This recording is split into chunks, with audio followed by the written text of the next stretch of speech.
Name is Kuldeep Gupta, ठीक है। और मैं आपके लिए अकाउंटेंसी की फर्स्ट वीडियो बना रहा हूँ क्लास 12 के लिए। क्लास 11 के लिए ऑलरेडी अपलोडेड की जा चुकी है चैनल पे, ठीक है।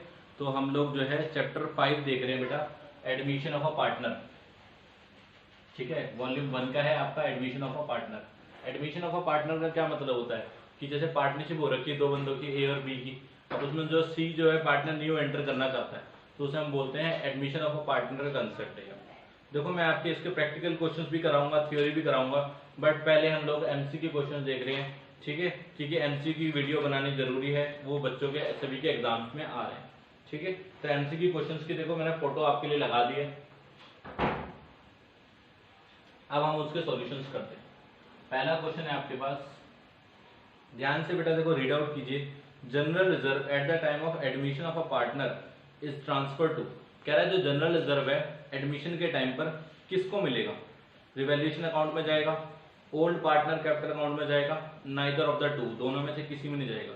देखो इन्होंने सिर्फ जनरल रिजर्व के लिए पूछा है, बट मैं आपको चार बातें बताता हूं। जनरल रिजर्व कह लो, workman compensation reserve, PNL, IFR, investment fluctuation reserve, again I repeat, general reserve, workman compensation reserve, profit and loss account, IFR, ठीक है।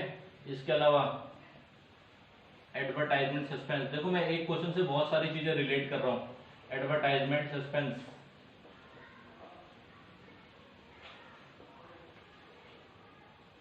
ओल्ड गुडविल,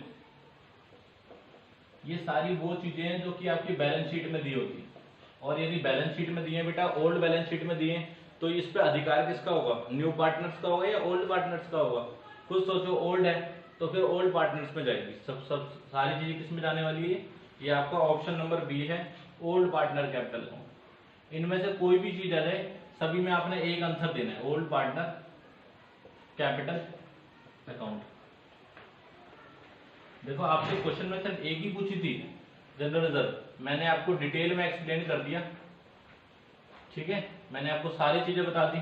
इनमें से कोई भी आ जाए, देखो क्वेश्चन कभी कभी घुमा के आ जाता है, जरूरी नहीं है कि बुक का ही क्वेश्चन आए, ठीक है। कोई सा भी क्वेश्चन आए, आपने इसमें क्या देना है? Old partner capital account. Second question देखिए बेटा, सेकंड क्वेश्चन कहता है when the incoming partner bring in his share of premium goodwill in cash it is adjusted credited to, ठीक है। देखो बेटा कह रहा है जब new partner premium for goodwill लेके आता है कैश में, तो कह रहा है आप कौन से अकाउंट में उसको एडजस्ट करते हो। तो हमने जब फॉर्मेट देखा था, फॉर्मेट में आपके लिए वो बनाऊंगा वीडियो में भी, ठीक है। तो वो किस में जाता है? Premium for goodwill account, premium for goodwill account, इसमें डालते हैं, ठीक है। तो जब भी कोई पार्टनर कैश में लेके आएगा तो एंट्री क्या बनती है? एंट्री बनती है cash account debit to premium for goodwill account, ये एंट्री बनती है बेटा। इसके जब प्रैक्टिकल क्वेश्चंस करेंगे तब आपको ज्यादा क्लियर होगा। थर्ड क्वेश्चन देखिए, थर्ड क्वेश्चन कहता है Z is admitted to a firm for 1/4 share of the profit. Z जो है एडमिट हो रहा है 1/4 शेयर के लिए, और वो 10,000 जो है गुडविल लेके आ रहा है। तो कह रहा है वो ओल्ड पार्टनर से लेंगे। अब वो किस रेशो में लेंगे? तो बेटा ध्यान रखना, एडमिशन चैप्टर के अंदर जो भी गुडविल वो न्यू पार्टनर लेके आता है उसको हम कौन सी रेशो में बांटते हैं? तीन प्रकार की रेशो होती है, एक होती है ओल्ड रेशो, एक होती है न्यू रेशो, और एक होती है सैक्रिफाइसिंग रेशो। सैक्रिफाइसिंग रेशो, तो हमारा आंसर कौन सा है? Sacrificing ratio. सैक्रिफाइसिंग रेशो को निकालने का फॉर्मूला होता है ओल्ड माइनस न्यू, मतलब ओल्ड में से यदि न्यू रेशो माइनस कर दोगे तो क्या निकलती है? आपकी सैक्रिफाइसिंग रेशो निकलती है, ठीक है। तो अब हम चौथा क्वेश्चन देखेंगे, तो पहले यहां तक जरा ध्यान से देख लीजिए, ठीक है बेटा। अब चौथा क्वेश्चन देखिए, चौथा क्वेश्चन ज्यादा आसान है। Revaluation account is alternatively profit and loss adjustment account. Revaluation account का दूसरा नाम क्या होता है? Profit and loss adjustment account होता है। अब ये पूछ रहा है आपसे, ये रियल है, नॉमिनल है और पर्सनल है, ठीक है बेटा। तो ये आपका नॉमिनल अकाउंट है। जो एक रिवैल्यूएशन अकाउंट है वो क्या है? आपका नॉमिनल अकाउंट है। फोर्थ का आपका बी आंसर है। अब ये क्यों है नॉमिनल अकाउंट? ये होते क्या है? Real account, nominal account, personal account. तो बेटा ये मैंने आपको 11th की क्लास में अच्छे से बताया हुआ है, और नहीं समझ में आए तो मैंने आपको 11th की इसके लिए एक वीडियो भी बना रखी है, ठीक है। तो जिसका डिस्क्रिप्शन आपको लिंक में मिल जाएगा 11th क्लास की वीडियो का, आप उसको देख सकते हैं, उसको समझ सकते हैं, ठीक है। फिर है fifth question, the balance in the investment fluctuation fund after meeting the loss of revaluation of investment at the time of admission of a partner will be transferred to. ये तो देखो क्वेश्चन से जितना मर्जी बड़ा दे ले, आपको सिंपल चीज पता होनी चाहिए कि जो इन्वेस्टमेंट फ्लक्चुएशन फंड है उसका बैलेंस मैंने अभी अभी पहले क्वेश्चन में ही बताया था आपको कि जनरल रिजर्व हो, मैं रिपीट कर देता हूँ पूरा ही, जनरल रिजर्व हो, पीएनएल हो, आईएफआर हो, डब्ल्यूसीआर, मैंने चारों चीज किस में बताई थी आपको, ओल्ड पार्टनर्स कैपिटल अकाउंट में। तो अगेन आपका आंसर क्या है, answer number A, old partners capital account आप देख सकते हो, ठीक है, क्वेश्चन में लिखा हुआ है। 6th question, if the incoming partner is to bring in good premium for goodwill in cash, जो इनकमिंग पार्टनर है वो गुडविल किस में लेके आ रहा है, कैश में लेके आ रहा है। Also a balance exist in goodwill account, पहले से भी आपका बैलेंस है गुडविल अकाउंट में, तो जो गुडविल का अकाउंट है वो रिटर्न ऑफ होगा ओल्ड पार्टनर्स में। देखो बेटा, दो प्रकार की गुडविल होती है, एक होती है न्यू गुडविल जो न्यू पार्टनर लेके आ रहा है, और एक होती है ओल्ड गुडविल जो कि पुराने पार्टनर्स की। दोनों में फर्क है। ओल्ड गुडविल जो है रिटर्न ऑफ होती है, किस रेशो में होती है, ओल्ड रेशो में होती है, ओल्ड पार्टनर्स के बीच में होती है, जबकि जो न्यू गुडविल है उसमें एंट्री पास होती है और गेनर टू लूजर। कैसे एंट्री पास होती है, गेनर टू लूजर, और किस रेशो में होती है, वो होती है सैक्रिफाइसिंग रेशो में। तो दोनों में बहुत फर्क है, कंफ्यूज करने के लिए आपको दोनों चीज देगा। इस क्वेश्चन में देखो आपसे क्या पूछा है, इस क्वेश्चन में पूछा हुआ आपसे ओल्ड गुडविल के बारे में पूछ रहा है, इसलिए 6 का जो आंसर होगा वो आपका बी बनेगा, क्योंकि वो किस रेशो में होगा बेटा, ओल्ड रेशो में होगा। यदि गुडविल रिटर्न ऑफ करनी है तो वो ओल्ड रेशो में होती है। 7th क्वेश्चन देखिए, एक्स और वाई, देखो एमसीक्यू क्वेश्चन जरूरी नहीं कि थ्योरी ही पूछे, एमसीक्यू क्वेश्चंस में प्रैक्टिकल भी पूछ सकता है आपसे, रेशो निकालने के लिए पूछ सकता है किसी भी चीज की। X and Y are partners sharing profit in the ratio 2:1, they admit Z into the partnership, ठीक है, फॉर 1/4 शेयर, और वो जो है कैपिटल के लिए 20,000 लेके आ रहा है। तो hence the adjusted capital x और वाई, कह रहा है जो एक्स और वाई की एडजस्टेड कैपिटल होगी वो कितनी होगी, वो लेके कितनी आ रहा है 20,000, और रेशियो क्या दे रखी है उनकी 2:1 दे रखी है, ठीक है। तो अब आपको कैपिटल को क्या करना है, एडजस्ट करना है आपको इसको 2:1 में, ठीक है। तो बेटा देखो 20,000 को 2:1 में मल्टीप्लाई करो, 20,000 दे रखा है, और इसको एक बार 2 से मल्टीप्लाई करोगे और एक बार इसको 1 से मल्टीप्लाई करोगे, तो एक का आंसर आ जाएगा 20,000 और एक आंसर आ जाएगा आपका 40,000। तो आंसर आ गया 40,000 एंड 20,000 रिस्पेक्टिवली। क्योंकि यदि हम कैपिटल को एडजस्ट करते हैं ना, तो कैपिटल देखो बेटा इसी हिसाब से एडजस्ट होती है। 20,000 को कैपिटल लेके आ रहा है, तो 20,000 को पहले 1/4 करेंगे, तो 20,000 का 1/4 करने पे 80,000 होता है। पूरा देखो टोटल कैपिटल थी आपकी 20,000 वो लेके आ रहा था, और 1/4 का उल्टा करेंगे तो 4/1 कितना बनता है बेटा 80,000। 80 में से 20,000 किसका हो गया, वो तो न्यू वाले पार्टनर का हो जाएगा जो कि जेड है, 20,000 तो जेड का ही हो जाएगा, बचेगा 60,000। तो 60,000 को 2:1 में बांटिए।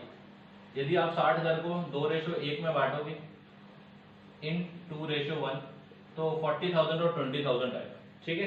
तो पहले यहां तक देखिए, फिर आगे के 3 फर्दर क्वेश्चन बचे हुए हैं तो उनको भी हम लोग एक बार डिटेल में देखेंगे।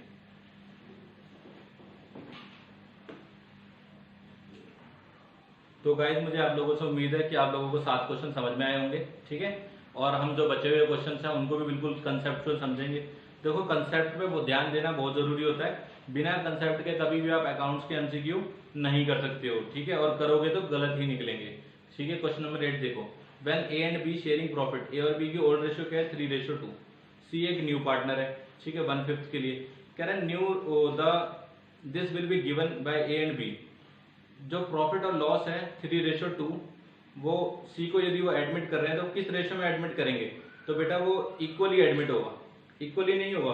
8 का यदि हम देखेंगे इन the ratio of their profit, 8 का जो आंसर बनेगा वो क्या बनेगा आपका बी आंसर बनेगा।